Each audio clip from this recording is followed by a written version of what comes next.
Mga kapuso, may naaresto pong isang sospek sa pagpapasabog dun sa isang pampasayarong bus sa Maramag, Bukidnon nitong Martes. Kung inyo naalala, nakatutok si Chino Gaston. Siya si Mahmoud Manibtil, taga North Cotabato, ang sospek ng pulisya sa pagpapasabog sa rural transit bus sa Maramag, Bukidnon, kung saan 10 ang patay at mahigit 40 ang sugatan. Sinampahan na ito ng kasong multiple murder at multiple frustrated murder. At large pa rin ang sospek at patuloy na tinutugis ng mga otoridad. Isa sa mga namatay si John Bernard Cunha, magtatapos sana bilang summa cum laude sa Central Mindanao University. Ayon sa kanyang nanay na si Artemia, mabait at matulungin ang kanyang panganay. Mag-isang pinasa ni Artemia ang pagpapaaral sa 2 anak matapos mahiwalay sa kanyang asawa. Madalas nga raw silang mag-usap mag-ina kung paano iaahon ng pamilya oras na siya'y makahanap ng trabaho.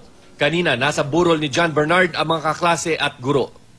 Sa nagbuhat untaan ni Giyit ni Nanay Artemia, sana'y makonsensya ang nasa likod nito dahil sa dami ng mga nasawing wala namang kasalanan.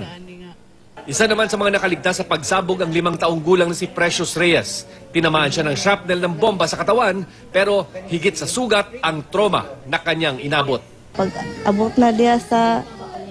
Kwento naman ni Marites Cabarista, sa sobrang bilis ng pangyayari, hindi na niya namalaya na may tama pala siya sa tiyan. Mula rito sa Bukidnon, Chino Gaston, nakatutok, 24 oras.